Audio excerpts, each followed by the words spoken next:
Boa noite. Eu estou muito contente de voltar a dar aula aqui nessa sala. Essa sala foi construída a priori para fazer kiddush e comer manjares, como se diz em ladino, né? Manjares. Italiano também é assim. Mas eis que essa sala se tornou uma sala de aula, né? E eu fico muito feliz. Fiquei um tempo viajando.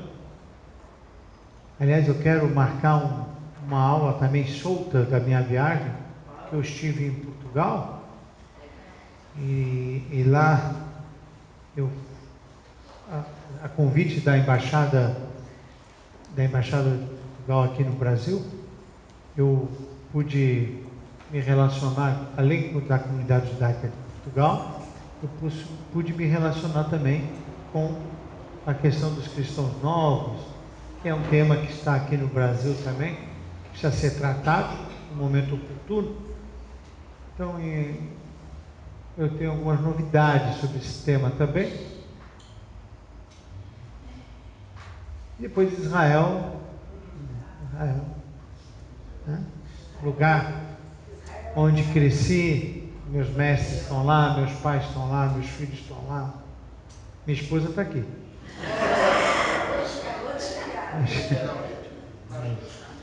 Mas está aqui mesmo, duplamente, acabou de chegar. A gente não deixa ela. Eu que não deixo. Qual é? Não. Eu vou, com a permissão de vocês, eu vou ler, tá? Eu vou ler, vou fazer uma leitura razoável, vai. E aí eu vou abrir um pouquinho para comentários diversos. Casamento secreto e proscrito pela lei causa rebuliço na Terra Santa. Bodas entre uma jornalista muçulmana e um ator judeu levantam um vendaval entre radicais dos dois lados em Israel. Jerusalém, nem Rupá, tenda dos casamentos judeus, nem Sharia, a lei islâmica. Nenhum nem outro. Na união realizada na quarta-feira em Israel, não havia símbolos religiosos. As bodas entre a jornalista muçulmana Lucia Arish, 37, e o ator e cantor judeu Tzahi Levi, 43, aconteceram em segredo para evitar que os fanáticos de ambos os credos tentassem boicotar uma união mista, proscrita pela lei e taxada de profana. Nada impediu o triunfo do amor entre a mais famosa apresentadora árabe-israelense de TV e o cantor e co-estrela da série Falda. Mas nem a fama do casal serviu para livrá-los do assédio das redes sociais, de ameaças veladas de maldições lançadas por um ministro judeu ultra-religioso ou de ataques de radicais. Nós assassinamos um acordo de paz, brincou. Desculpa. Ato falho. Vocês estão de parabéns, estão prestando atenção. Nós assinamos um acordo de paz, brincou o casal no convite. A comunidade árabe israelense, de onde vem Lucy, representa 1/5 da população, é herdeira dos palestinos que permaneceram dentro do Estado judeu. Em Israel não há casamento civil.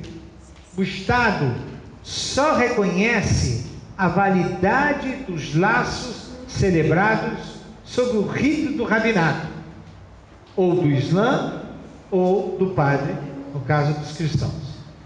Para a maioria judaica da população, os contratos nupciais estão nas mãos dos rabinos ultra-ortodoxos que obrigam as mulheres a respeitar o consentimento do marido para se divorciar. Sem via civil, casamentos interreligiosos são raros. Dos 58 mil celebrados em 2015, apenas 23 eram entre árabes e judeus. A Arish e a Levi mantinham uma relação em segredo há 4 anos. Apesar do silêncio, na quinta-feira não se falava outra coisa em Israel. Muitos, como o ministro do interior ultra-ortodoxo Aryeh Deri, disseram não encorajar casamentos mistos para evitar a assimilação dos judeus. Referiam-se à perda do direito de ser reconhecido como membro da religião por nascimento, que somente a mãe transmite. Alguns observavam que ela poderia se converter. Assimilação dos judeus. Lucia Arish foi premiada há 3 anos pelo governo israelense como um modelo de integração para cidadãos árabes, enquanto setores de sua própria comunidade palestina condenaram suas atividades por favorecerem a normalização da ocupação. Agora, ela também está sujeita a ataques de radicais judeus por ter violado o tabu cultural e religioso. Para escapar dos vetos, muitos israelenses se casam no exterior, em particular em Chipre. O Estado reconhece sem restrições esses casamentos civis e a próspera comunidade homossexual israelense também se beneficiou disso. O casal optou por uma alternativa, uma cerimônia privada, na qual um documento de união de fato é selado diante de um advogado e depositado no registro público. Críticas e felicitações ainda circulam com veemência nas redes sociais. Frente à mensagem apocalíptica, uma crescente maioria parece celebrar a união de Lucy e Tzachi, com mensagem sincera de Mabruk e Mazal Tov, transmitindo felicidade e boa sorte aos comidos. Então, essa é a abertura da aula. Nós temos aí um casamento do Tzachi, do Falda, que aliás foi convidado pelo Fundo Comunitário para vir aqui, e a atora, apresentadora Lucy, muçulmana. Lemos o artigo, a palavra está franqueada. Quem quer fazer algum comentário, porque depois vocês não vão mais falar.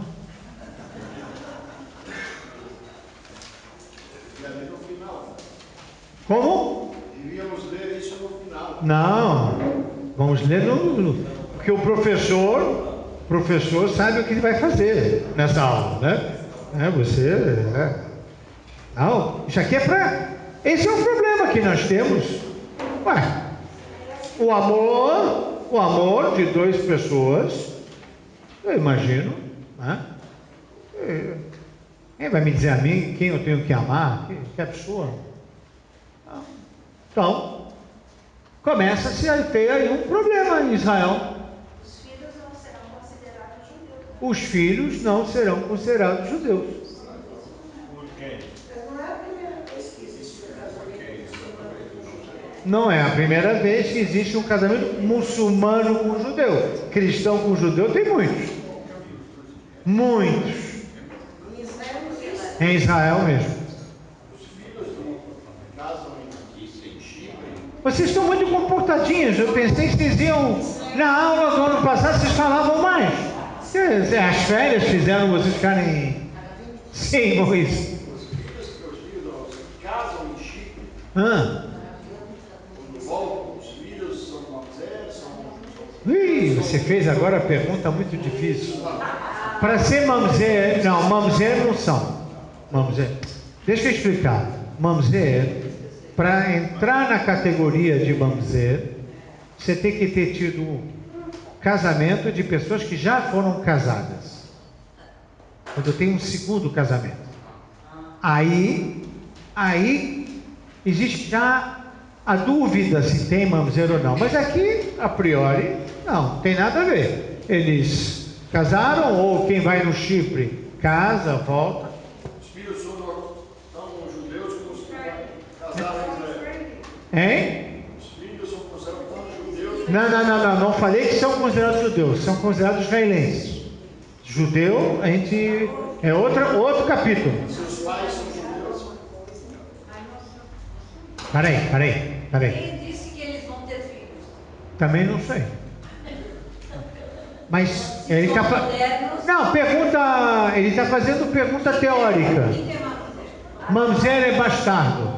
Não sei quem é o pai. Deixa eu te responder uma coisa.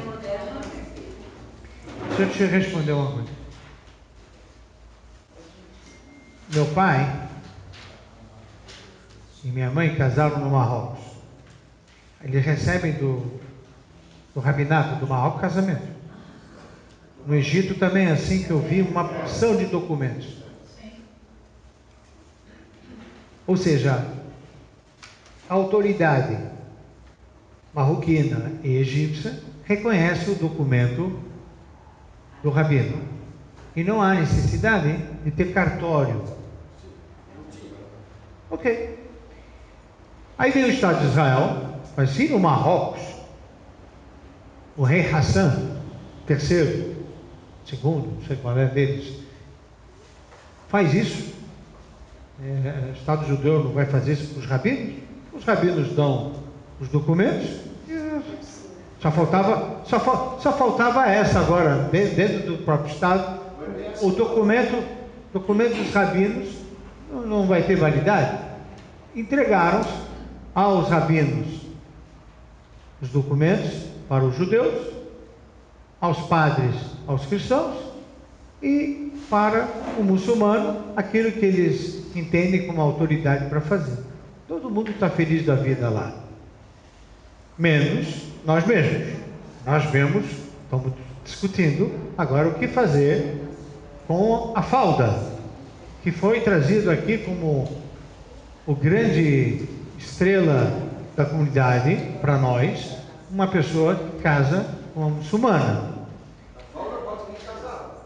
A própria história da falda. Enquanto eu estou vendo no Netflix é uma coisa, mas agora é real, né? Então, se o cara vai ao Chipre, casa lá, ele volta, não recebeu o documento do rabino, mas ele casou, israelense ele é. Para ser judeu, ele vai ter que procurar o rabinato em algum momento para ratificar se é judeu ou não é judeu. Essa é a situação hoje em Israel.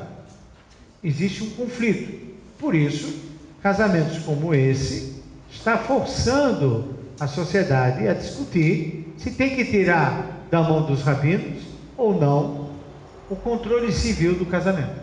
Okay? É uma discussão que está em Israel hoje. O tema da aula é este: movimentos e correntes judaicas frente ao judaísmo rabínico. Existe hoje em Israel e em São Paulo, em qualquer parte do mundo, uma pressão contra o judaísmo rabínico sobre tradições milenares, entre elas a questão do casamento.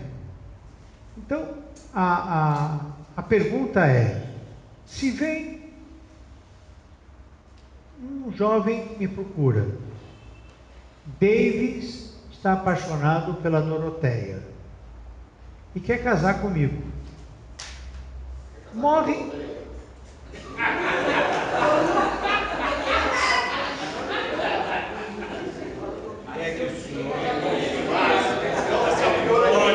Do casamento. Querem fazer a cerimônia comigo? Obrigado.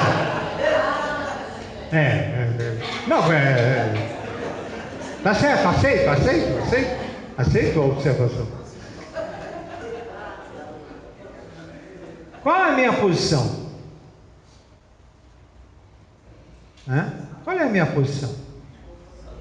Então, a posição, óbvio, concordo com o que foi dito, educadamente, explicar, fazer, entender qual é a posição judaica, qual é a mensagem judaica, etc. E provavelmente eu não estarei celebrando este casamento. Bom, educadamente se pode falar não. São 3 letras. O sim também tem 3 letras. Quando eu falo sim, quando eu falo não, quando está de acordo com a tradição judaica, sim. Não está de acordo com a tradição judaica, não. Entretanto, existem correntes e movimentos que forçam o sim, quando é para falar não, e aí já não se discute mais se eu fui educado ou não na minha abordagem. Se discute que a minha abordagem é radical. Esse é o tema. Não se fala se o rabino tratou com educação, não. Transforma o tema para que, eles não respondem com educação, não é isso. Eles querem a coisa como eles querem. E vão achar algum lugar que atenda o que eles querem. Este ponto que está sendo apresentado hoje. Eles queriam casar.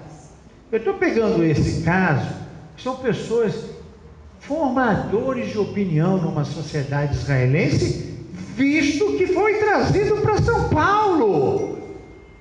Sarri Levi foi trazido para São Paulo como um exemplo. A gente estava todo mundo batendo palmas. Só um minutinho. Agora, esse... Não, da falta do personagem, etc. E depois a gente toma um banho de água fria, para quem tomou o banho de água fria, ou quem acha que isso eu acho normal, tem que mais continuar. O rabino tal não faz, vamos achar um que faça. Esse é o tema que eu quero entrar. Sou contra o rabino que é mais educado. Veja, não estou discutindo isso. A questão é educação, a questão não é educação. A questão é transmitir a ideia correta. Se a pessoa quer procurar uma outra alternativa, nós não podemos impedir isso. Estou de acordo. A gente coloca a nossa opinião. É isso. Concordo. Aqui é assim. É isso. Estou de acordo. Só que hoje eu vou mostrar essa posição educadamente. É isso mesmo. Agora sim, entramos. Sim. Isso já não sempre existiu? O quê?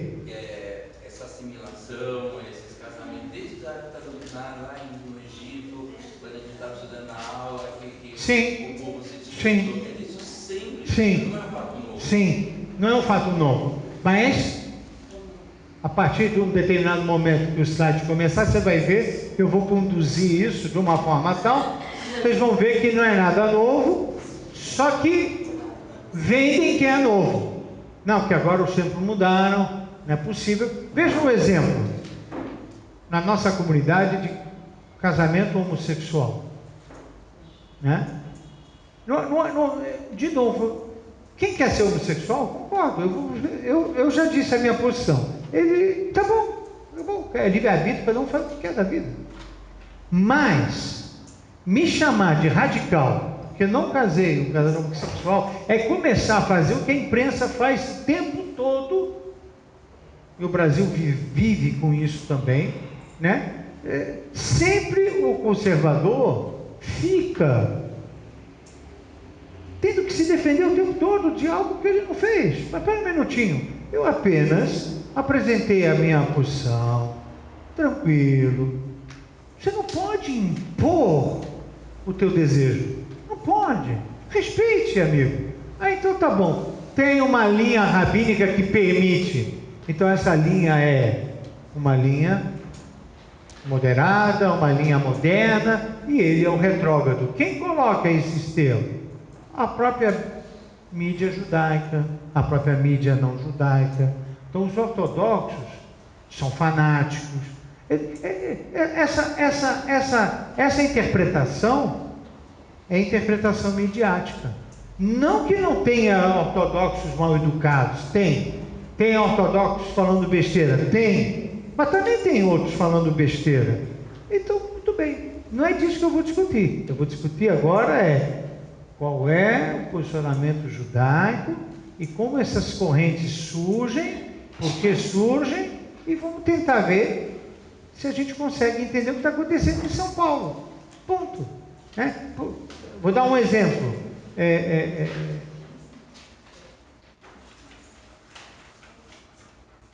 Nós temos que discutir aqui o que acontece e por que surgiu movimentos judaicos como o reformismo. Por que surgiram? Para quê? A quem servem? Vamos discutir.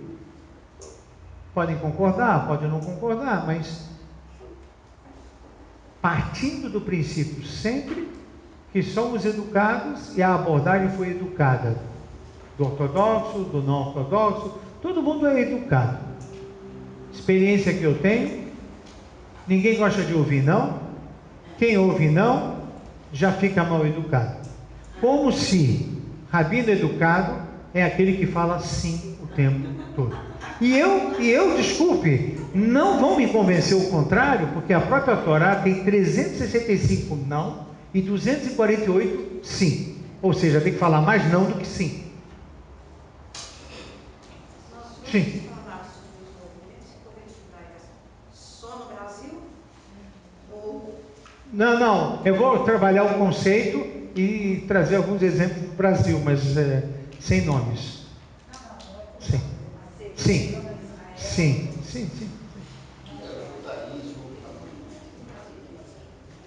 Eu chamei de judaísmo rabínico o judaísmo religioso. É que a palavra ortodoxia, de novo, não fomos nós que criamos. O judaísmo religioso, ortodoxo, quer usar ortodoxo, não me oponho. Não, o que tem hoje em dia, hoje em dia, quando a gente vai fazer o casamento, então a gente tem que, primeiro, trabalhar o casal. Na hora de querer o casamento é tudo rosas. As espinhas vêm depois.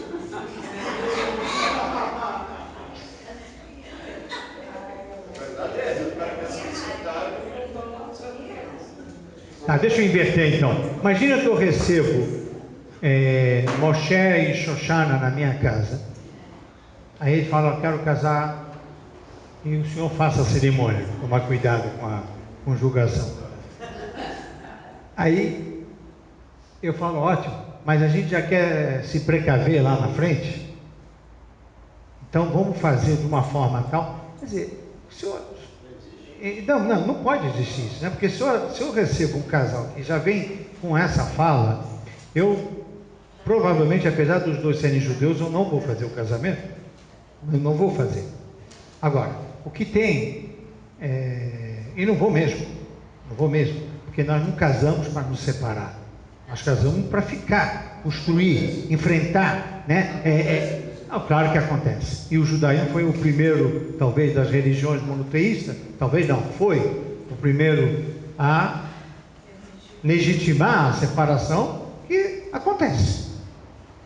Nós fazemos já a Ketubá com um seguro aumentado, um seguro para a mulher, e também nós fazemos já acordos em paralelo com advogados, quando vem com bens e propriedades, etc. Então os rabinos hoje estão fazendo isso para dar mais estabilidade a, se houver algum problema, as coisas andarem sem fraturas. Mesma coisa no divórcio. O divórcio também, o Guedes também traz os advogados juntos para tentarmos resolver o problema que geralmente esbarra no patrimonial, em dinheiro, em indenizações, etc.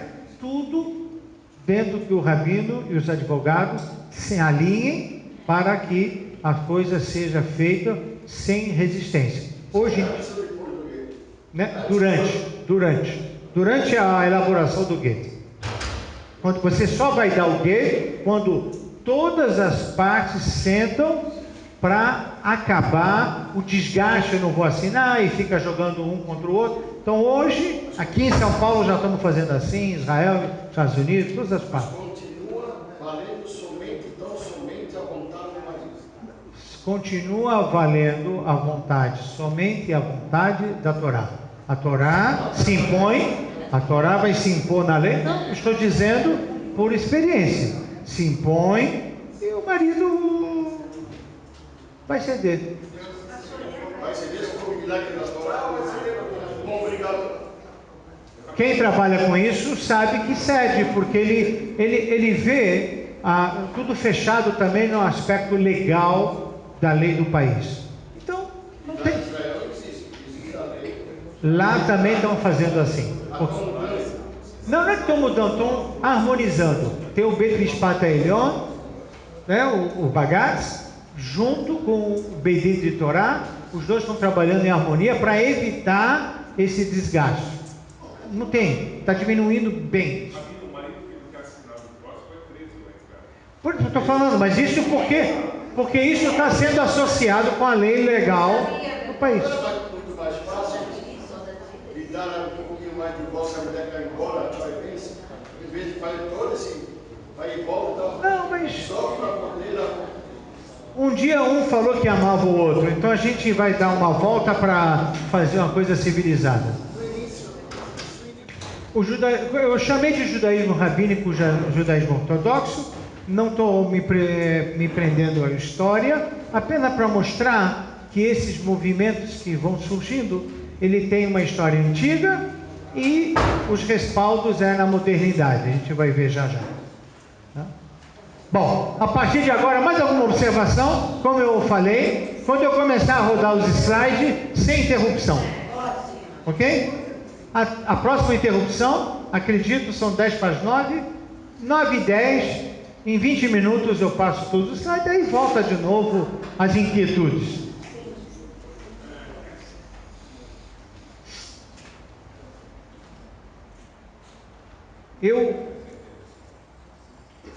Eu tenho como ponto de partida que toda vez que existe um movimento, eu preciso ver se esse movimento fortalece ou rompe. E na Torá, houve um movimento de pessoas com a rebelião de Cora. Cora era bisneto de Levi, ou seja, era primo de Moshe, mais Datan e Aviram, filhos de Eliá, levantaram-se perante Moshe, com 250 homens dos filhos de Israel, e congregaram-se contra Moshe e contra Aharon. Houve aí inicialmente um movimento político contrário à liderança de Moshe e Aharon, e eu já adianto que isso não é um movimento, isso é um rompimento. Agora, o que estava por detrás dessa ida do Cora contra Moshe Rabbeinu? Por que o Cora estava contra Moshe Rabbeinu? O que a gente chama de rebelião de Cora foi explicado nas escrituras da seguinte forma: o que aconteceu? Diz o texto, Bamidbar, capítulo 16: bastai-vos, pois toda a congregação, todos nós que estamos nessa sala, todos nós somos santos, e entre eles, entre nós, se acha o Eterno. Por que vós elevais sobre a congregação do Eterno? Todo mundo é Kadosh, Kulanu Kedoshim. Ou seja, eles estavam contra a liderança de Moshe e Aharon, eles estavam contra a liderança. Para eles, o povo judeu não precisa de liderança, nós sabemos como lidar com as coisas, não precisamos de chefe, não precisamos de rabino, não precisamos de... a gente toca esse barco. Cuidado que Kedoshim. Esse é o que o texto diz. E vocês já sabem, quando a gente estuda a Torá, quem é o primeiro comentarista que eu pego? Rashi. O que diz Rashi? Rashi, nesse episódio, ele revela algo que eu desafio qualquer um aqui, continua no século 21 igual, não mudou. O que ele diz? Havia inveja, ciúmes, havia um problema de família. Elegeram Elissafã como presidente da tribo de Levi, e a família de Quehat era feita de 3 irmãos: Amram, pai de Moshe e Aaron, Itá e Uziel. Esse Elissafã era filho de Uziel. Korah era filho de Itzar. Moshe, filho de Amram, é o chefe. Aharon é o sumo sacerdote. Miriam é profetisa. Amram ganhou coisas belíssimas. Pula o Itzar e dá a presidência do Senado para o Davi, não para o Golias. Para Uziel. Uziel, o filho do Uziel se chama Elissafã. Korah ficou indignado. Como assim? Como eu não vou ser o presidente? Como eu não vou ser o presidente? Então, eu vou criar aqui um movimento. Eu vou reunir pessoas do meu lado. Mas o que eu vou falar para eles? Porque eu não fui eleito? Porque o Elissafã foi eleito? Porque eu tenho ciúmes e inveja? Porque os meus primos estão ali e eu estou aqui sem nada? O meu priminho mais novo ganhou e eu não? É feio isso.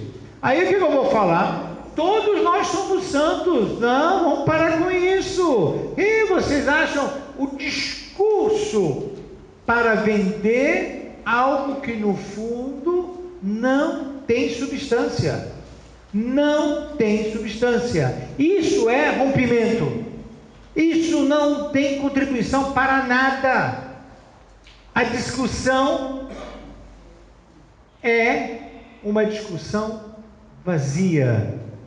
Não tem nada. É uma fraqueza humana, é ciúme, é vaidade.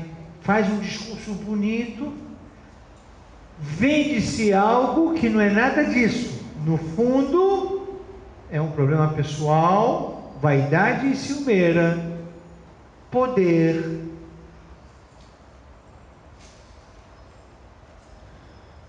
E lá está escrito: mas os filhos de Cora não morreram.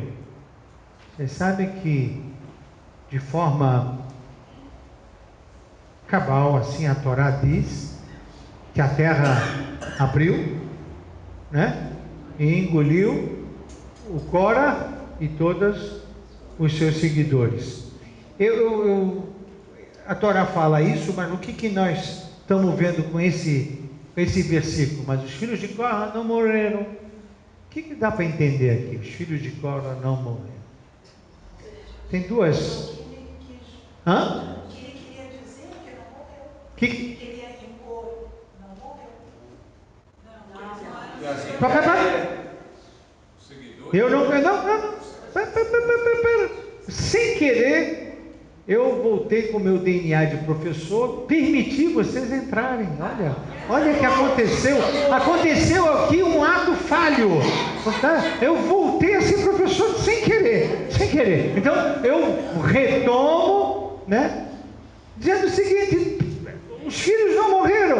Aí dá duas alternativas de interpretação, e as duas vão ser usadas. A primeira, que eles fizeram chuvá, então quando fizeram, ou que as ideias prosseguiram. Quais?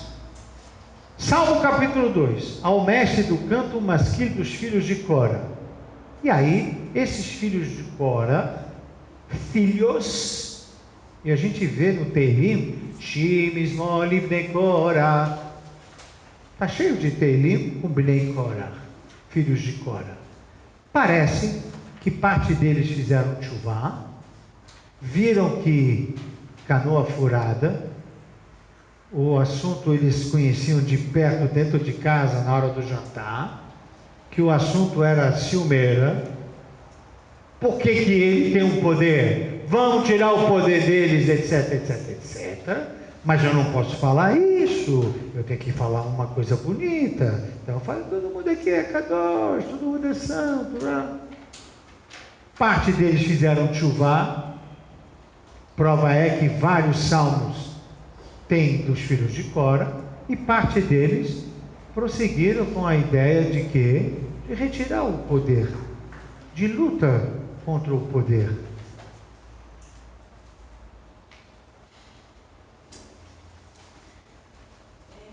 Eu, fazendo uma análise histórica, óbvio, que dá para fazer dentro da aula, de uma aula, existe um princípio da transmissão da Torá, que é, Moisés recebeu a Torá no Sinai, transmitiu a Yoshua, Yoshua aos anciões, os anciões aos profetas, os profetas aos rabinos da grande assembleia. Porque Avot capítulo 1 se transmite de geração a geração, os personagens estão aí, Skenim, Leviim, Leviim, Anshei Knesset Agdolá. Esse Anshei Knesset Agdolá já era formado por rabinos e profetas. E essa transmissão, volta e meia, se as ideias do Cora prosseguiram, então por aqui vai ter pessoas que vão tentar romper movimentos contrários a essa transmissão e a esta liderança. E o que foi transmitido? A Torá escrita é a Torá oral, a tradição. Então, por exemplo, já foi autor estudado nessa sinagoga, o Rabino Judá Levi, século XI, Kuzari. Ele diz, com relação a esses movimentos de saduceus e baiteus, Baitusim e Tzadukim, quem eram eles? Diz o Rabino Judá Levi no seu livro, quando os israelitas retornaram no período do segundo templo, ainda viviam os profetas Hagai, Zacarias e Esdras. 40 anos depois, teve início uma geração de sábios judeus. Rabino Shimon o Justo era um dos sábios da grande assembleia, que foi sucedido por Antígono, Antígonos e Soco, lá no Pirkei Avot. Depois, seus discípulos do Antígono, Tzadok e Baitus, deram origem a movimentos hereges, os saduceus e o baiteus. Não, Tzadukim e Baitusim, Tzadukim. Baitusim e Tzadukim, que eram alunos deste, alguma coisa aconteceu que eles fizeram um movimento que é chamado de Tzadokim, saduceu e baiteus. O que aconteceu lá? Vamos continuar. Um pouquinho depois vem os caraítas.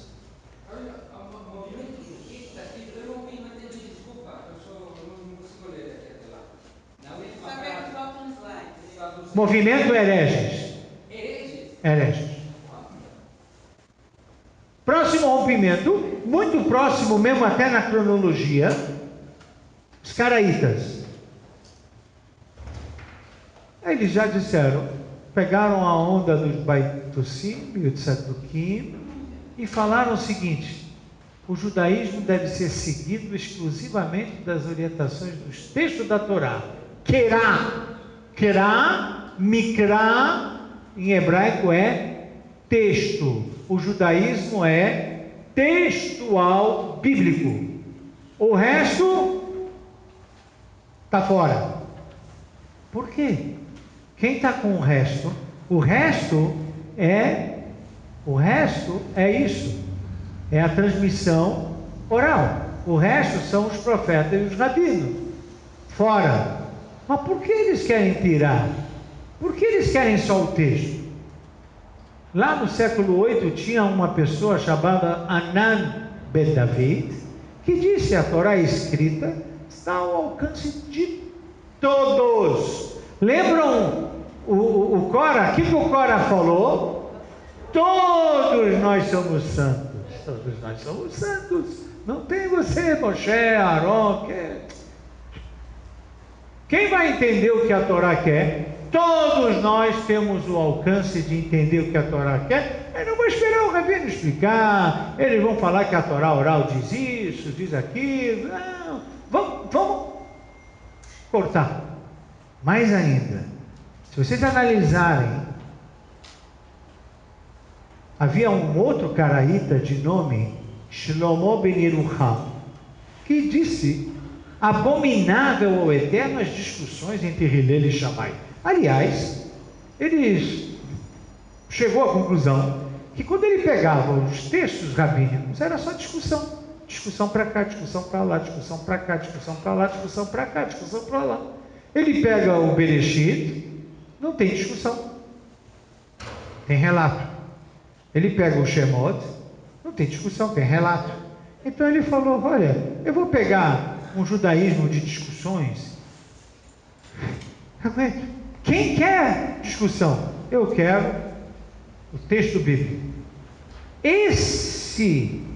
Essa mensagem foi vendida. A do passado, todos somos santos. A do presente, todos têm acesso às escrituras e nós vamos saber exatamente o que a escritura quer. Não preciso dos rabinos trazer a transmissão oral, nada disso. Continua o Kuzari, dizendo: quem sucedeu Antígonos foi Yosef ben Yoezer, não foi mais nem o Tzadok, porque ele rompeu os saduceus, e nem o Baitos, que era um aluno deles. Houve ali um rompimento na escala de transmissão. Ao fazer esse movimento de independência do texto da transmissão oral, eles saem da transmissão e entra o rabino Yosef ben Yoezer, Yosef ben Yohanan, e depois vem Yoshua ben Perachia. Eu coloco aqui na aula: Jesus de Nazaré foi um dos seus discípulos, desse Yoshua ben Perachia. Ele, eu não fiz a aula focado nele, ele também faz um movimento, e esse movimento é rompimento. Os Tzadukim saíram, os Baitosim saíram, e os cristãos também saíram. Isso é rompimento. Quando você quebra a linha de transmissão, você não faz movimento judaico, você não cria corrente judaica, você não faz linha judaica. O que você faz é rompimento. E aí, Jesus de Nazaré foi um dos seus discípulos, e como Baitos foi de Antígonos, como Tzadok foi de Antígonos, Jesus foi de Yoshua ben Perachia. Fez um movimento, vocês conhecem, e o movimento dele não é movimento, é rompimento. E Yehuda ben Tabai e Shimon ben Shetaz, portanto, não posso contar com Jesus, que era aluno deste, vieram de novo Yehuda ben Tabai e Shimon ben Shetaz.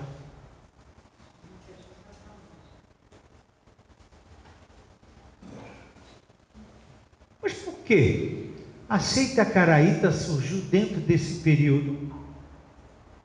Eles fizeram o que falaram, o texto está ao alcance de todos. Isso é panfletagem. Panfletagem. O que estava por detrás é o Rashi do Cora repetindo há muito tempo depois. A mãe do rei Inaia Cohen estava na Babilônia e sua descendência era suspeita de não poder ocupar o sacerdócio. A mãe dele não era judia, tinha casado com o pai. O filho Inai queria ser rei, queria ser Cohen, E a gente sabe que se um Cohen casa com uma não judia, o sacerdócio não passa adiante. E aí, o que ele faz? Ele cria textos, ele começa a ter independência dos rabinos, porque ele quer o quê? O poder. Ele quer o poder. Então ele cria movimentos para resolver um problema pessoal, a ponto que episódio do Talmud, o rei Naya Cohen expulsou todos os rabinos para fora de Israel, para que ele pudesse ter o controle da transmissão do judaico só com os textos. Ele deu força aos caraítas, ele deu força aos saduqueus, ele deu força ao baitós. Isso é histórico, não tem aqui nenhuma discussão histórica sobre isso. E aí, a legalidade e a política. Foi assim que os caraítas surgiram, reinado e sacerdote. Quem precisa dos sábios? A gente precisa de rabino? Mas a gente não precisa de rabino. Vamos tocar essas coisas. E se precisar de rabino, você vai ser um rabino agora. Você é o sacerdote, você é o rei, você é isso, e nós damos um jeito. Aliás, quem estudou aqui comigo o rei Salomão, lembra quando o reinado foi dividido entre Judá e Israel? Quem foi para Israel? Chamava Yerovam ben Nevat. O que ele fez? Um templo. Mas vai ser templo em Jerusalém. Templo em Tel Aviv. Mas como templo em Tel Aviv? O templo é em Jerusalém. Lá tem Kohanim. O problema é esse? Trouxeram Kohanim para Tel Aviv. Qual é o problema? Mas lá faz sacrifício. Aqui também faz sacrifício. E, gente, isso é movimento? Isso é linha judaica? Isso é rompimento. Toda vez que eu tenho a discussão, quando por detrás tem um poder, e eu tenho algo que fere a tradição, eu tenho um rompimento.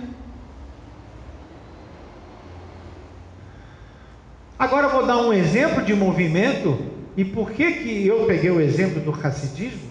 Por que o movimento hassídico não é um rompimento? Agora eu vou dar um exemplo, né? O que eu chamo de movimento? Por exemplo, qual era a situação educacional na sociedade dos ashkenazitas? Tá? Aí eu estou falando do século XVI. Que nem algumas escolas laicas, guardando as proporções, faz vestibulinho para aceitar aluno que entre nessa escola. Então há um processo seletivo por cognição para o aluno entrar na escola. As yeshivot ashkenazitas eram assim, só ficava na escola erudição, erudito. Aluno que dá para ser erudito fica. Aluno que tem dificuldade, rua. Esse processo levou a um dos rabinos fazer uma crítica feroz aos rabinos da época. Então veja, não que o rabino não pode ser criticado, mas você vai romper ou você vai movimentar? Vamos ver o que os hassidim fizeram. Aí, o Maharal Braga propôs reformas no sistema educacional. Está errado. Você tem que pegar os alunos que têm dificuldade de aprendizado também. Como assim? Aí ele foi ver. Maharal de Praga foi ver as escolas. Ensinava Talmud para criança de 8, 9 anos. Até hoje tem algumas escolas que fazem 8, 9 anos. Há 8, 9 anos estudando Talmud, ele ria, o Maharal de Praga. O garoto de 8, 9 anos não entende nem direito o Rumash ainda, ele está lá no Rumash. Então como é que você vai ensinar Talmud? Mas aí, eles não estão entendendo o Talmud, não é nem por cognição, porque é inadequado ensinar Talmud para uma criança de 8, 9 anos. Eu preciso fazer reformas aqui. Eu preciso fazer reformas de currículo, preciso fazer reformas de formação de professor. O professor não tem paciência, só quer ensinar para aluno sabidão. Para ensinar só para aluno sabidão, muito bem, mas o povo judeu não é todo sabidão. Tem gente que tem mais dificuldade. E que você vai botar eles na rua, aí ficou a crítica à erudição talmúdica e o elitismo intelectual. Ele criticou isso nos seus livros, na sua ação, no seu movimento. Ele não está rompendo, ele está fazendo críticas de conduta. Aí, ele fez um movimento popular e democratização do estudo, que na verdade, o mundo racídico traz todo judeu de volta para dentro. Isso é um movimento, isso é uma linha. Ele não está rompendo nada, ele está movimentando, fazendo crítica de atuação, crítica de postura, e está trazendo de volta a população para o judaísmo. Essa discussão, Maharal de Praga intitulou, e depois os Hassidim seguem o Maharal de Praga, mas porque historicamente se diz que o Hassidismo foi fundado por Baal Shem Tov, mas na verdade o Baal Shem Tov, ele segue a linha do primeiro reformador, que foi o Maharal de Praga. Qualquer Hassid estuda Maharal de Praga por causa disso. Ele foi o precursor desse movimento popular de trazer as pessoas de volta para a sinagoga, para a yeshiva, para o judaísmo. Mas essa discussão já tinha no Talmud, de Rabban Gamliel e Rabi Elazar ben Azariah. Não é novo, não botei na aula, isso já passou na sociedade na época do Talmud. Então a coisa é muito cíclica.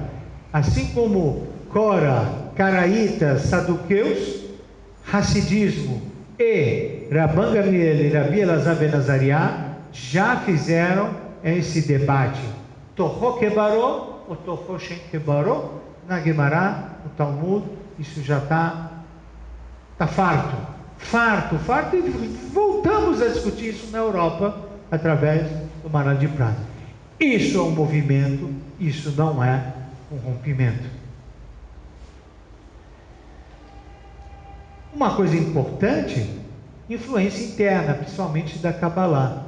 O que moveu ele também a levantar as pessoas era o estudo da Kabbalah, que encarava cada judeu na sua alma, dizendo: você tem uma alma judia, cara, vem, faz isso, você vai ver, você vai se sentir bem, faz isso, mas eu não entendo o Talmud, eu não consigo, não tem problema, faz isso, você pode? Vem. E foi assim que ele foi trazendo de volta, e aí vocês já conhecem os vários tipos de movimentos racídicos, que na verdade não romperam com o judaísmo, apenas movimentaram o judaísmo, isso sim, a pensar coisas que não se pensavam, estavam indo por um caminho equivocado. Maharal de Praga disse: a educação para a erudição não foi defendida pelo Maharal, pois é seletiva e a maioria do povo estaria excluída dessa categoria. Esse foi o nascedor do Hassidismo. O Hassidismo não recebeu influências externas, sim da própria Kabbalah. Sua reforma foi na educação, nos princípios, objetivos e conteúdos de uma ação religiosa e social. Ele mexe no currículo, ele mexe no perfil do professor, ele mexe na política de admissão de um aluno, parar de fazer seleção cognitiva na entrada, ele mexe nisso. E em nenhum momento ele questiona, né, a transmissão do judaísmo, em nenhum momento. Isso é um movimento, isso é um movimento judaico. Agora, estou no penúltimo slide, avancei só 5 minutos do que eu imaginei. O iluminismo judaico, com ele nasce o reformismo. O que acontece lá no século XVIII? O que aconteceu lá? Sofre influências externas do iluminismo europeu. Já não é uma coisa que brota de dentro.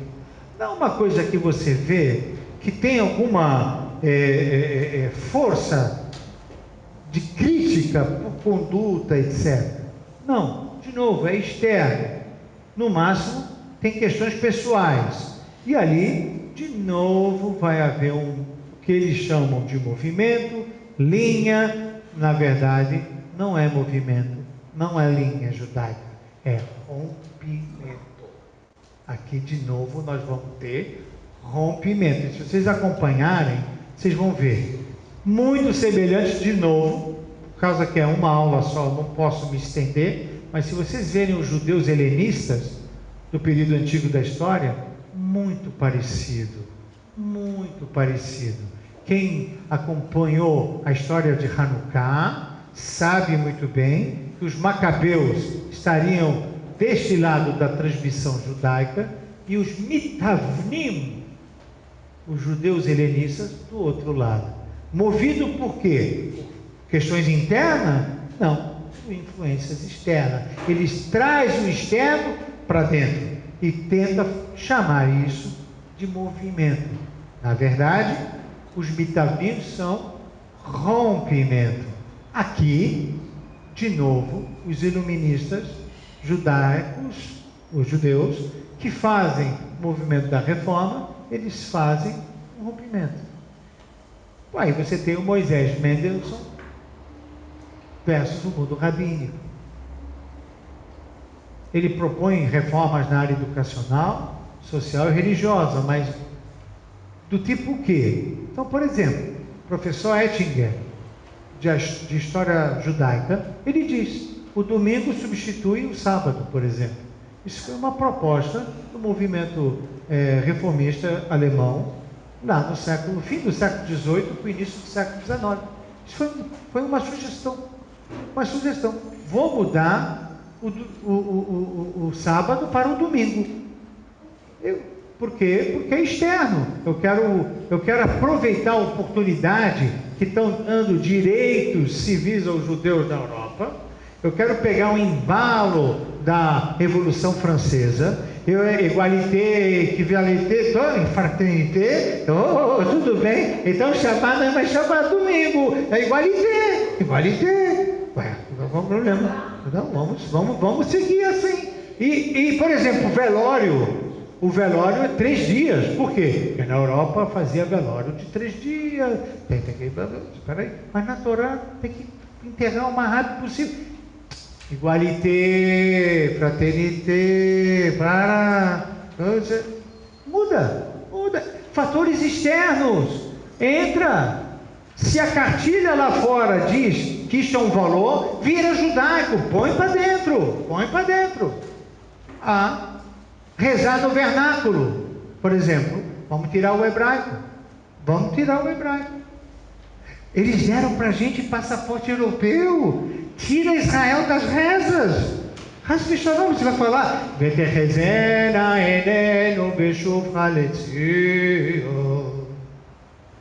Zion? Falar de Zion? Não pode? Vamos tirar. Tira. Conselho dos rabinos reformistas de Berlim e de Pittsburgh, nos Estados Unidos, mandaram tirar. Aí depois, com o sionismo, que eu não vou abordar hoje, se é movimento ou rompimento, né? Fica aí a reflexão para um outro momento. Mas aí os reformistas parece que voltaram, influências externas, põem de novo os textos para dentro. Quem conhece o Sidur reformista do século XVIII, XIX, XX e XXI, aguardem, porque fica mudando o tempo todo, porque tem influências externas o tempo todo. Então, essa é a proposta da reflexão da aula. Enquanto os rabinos estão defendendo uma transmissão e criando movimentos, porque precisa acertar uma coisa, precisa acertar outra coisa, etc. E a gente vai criar movimentos. Existem rompimentos. Esses rompimentos, fica muito claro, questões pessoais, preciso resolver esse problema, lá naquele lugar eu consigo resolver. Aqui não tem conversa. Mas o que você quer resolver exatamente?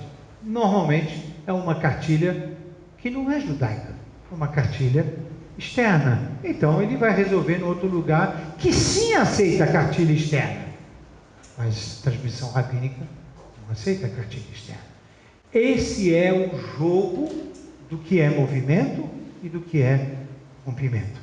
Eu consegui terminar os slides e agora sim devolvo a palavra para vocês, quem quiser fazer uma observação, uma pergunta. Agradeço desde já a colaboração de vocês de terem assistido os slides sem interrupção. Vocês merecem uma salva de palmas.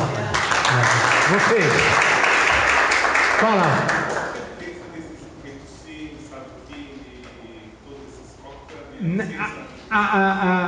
A diferença deles de conteúdo zero. O que uniram eles era derrubar os rabinos da liderança.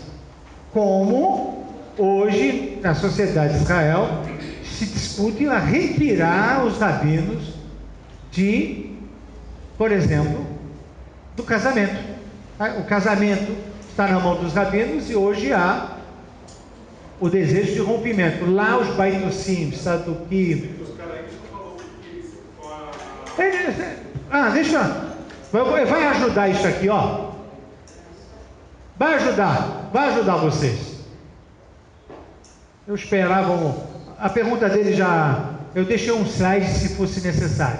Mas a pergunta dele eu acho que já faz necessidade de mostrar esse slide. Está pequenininho, mas está bonitinho, vai. Esses anos que eu botei aqui são anos judaicos, tá? Porque facilita. Senão eu teria que trabalhar com antes da Era Comum, depois da Era Comum. Então, habituem também a familiarizar-se com os fatos históricos no ano judaico. Então, eu estou aqui, tá? 5.779. A entrega da Torá foi no ano 2448. Um ano depois, gente, já teve o problema lá do Cora. Um ano depois.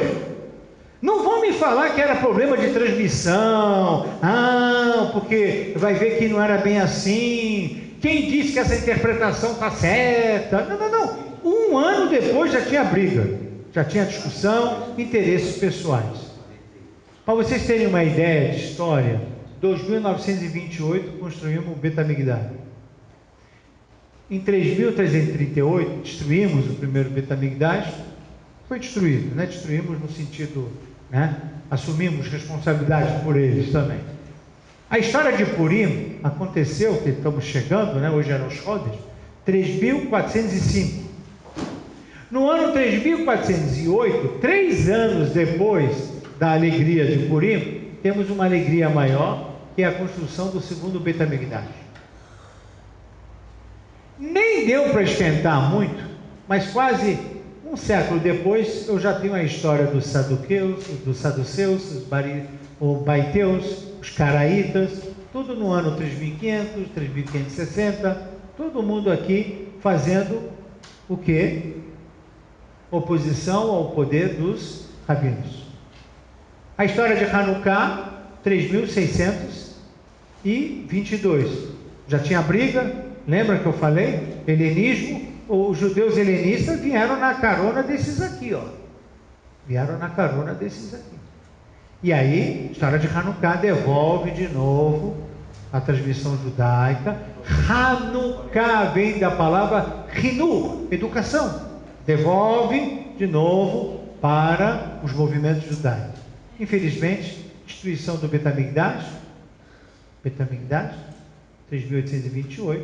Rabino Judá Levi, que eu cito, explicando essa história, é do ano 4.834. Maral de Praga, que faz o movimento judaico e classifica ele como um grande percursor que influenciou Baal Shem Tov e os demais rabinos hassídicos em 5.273.